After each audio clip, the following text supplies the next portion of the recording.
Binabaliwala ka ba ng inyong partner? Hindi ka ba niya kinakausap? Gusto nyo ba nakausapin ka niya o mababalisa siya? Or gustong gusto niya na puntahan ka upang kausapin ka? Hello mga guys, kumusta kayo? Panibagong araw, panibagong video na naman tayo. And sa araw na ito ay isa na namang video ang aking ituturo sa inyo na simpleng gabay o simpleng pamamaraan na makakatulong sa atin. At bago ang lahat, gusto ko lang mag-disclaimer sa mga taong hindi naniniwala at hindi gusto ang mga kagaya nitong video.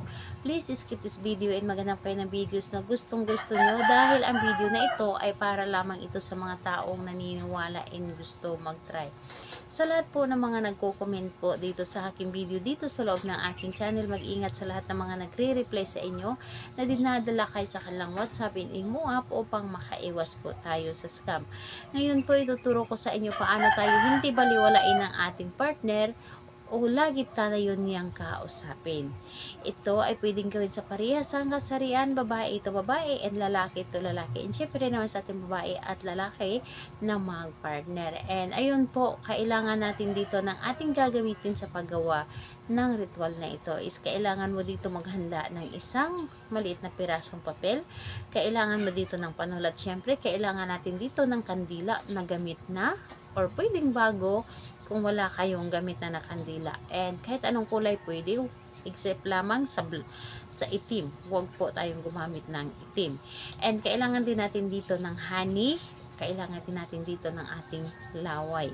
So, ayun po, yun lamang ang dapat natin na i-prepare sa ating gagawin upang hindi tayo babaliwalain ng ating partner. And kapag ready na, i-claim mo lamang dito sa inyong sarili na ito ay gustong gusto po ninyong gawin. I-claim po ninyo sa inyong sarili na ito ay para sa inyo or gusto ninyong gawin, and naramdaman po ninyo sa inyong sarili mismo na ito ay para bang hinihila kayo na gawin ito. And yung tipong obsessed kayo na hindi kayo baliwalain ng inyong partner.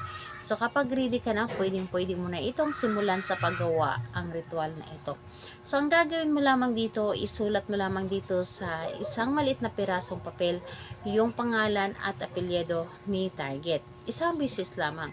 So, pangalan at apelyido ni target, kapag ito ay inyo nang naisulat, ang gagawin po ninyo ay kumuha kayo ng inyong laway. Kumuha kayo ng inyong laway at pahiran nyo lamang ito. Pahiran nyo lamang ito ng laway, yung kanyang pangalan at apelyido, at kumuha din kayo ng konting honey, kahit din po ang inyong hintuturo, at ipahidin po ninyo dito sa kanyang pangalan. And kapag napahiran nyo na ito dito sa kanyang pangalan, kumuha kayo or kunin ninyo ang inyong kandila at sindihan ito. Sindihan ninyo ang kandila, and bago po ninyo sindihan ang kandila, dapat po ay hiniling muna ninyo sa kandila na bigyan kayo ng mas malakas pa na energy o tulungan kayo na palakasin ang energy upang mas mabilis itong mapapatupad. And kapag nag-apoy na yung kandila,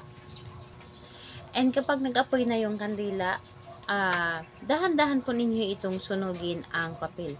Dahan-dahan po ninyo sunugin ang papel gamit ang apoy ng kandila. And habang sinusunog ninyo ito ng padahan-dahan, paulit-ulit po ninyong sasambitin yung pangalan at apelyido ni target at sabihin mong, simula ngayon ay hindi mo na ako babaliwalain at lagi mo na akong kausapin. So ayun po, yung abo ng ating papel is kunin po ninyo, and pwede po ninyo itapon doon sa may bintana. Itapon po ninyo doon sa may bintana o di kaya sa inyong harap ng inyong pintuan sa may main door. And hayaan po ninyo na ito ay ilipad ng hangin para mas mabilis niya itong maramdaman. So ayun po, gawin lamang ito sa kahit anong araw at oras. Pwede po, and para sa akin po, mas malakas po kapag gabi natin ito gawin yung tahimik na ang paligid. So ayan po, kung may mga katanungan kayo, mag-comment lamang sa baba para ma-replyan ko po kayo. Salamat po sa inyo. Bye bye everyone. God bless us all.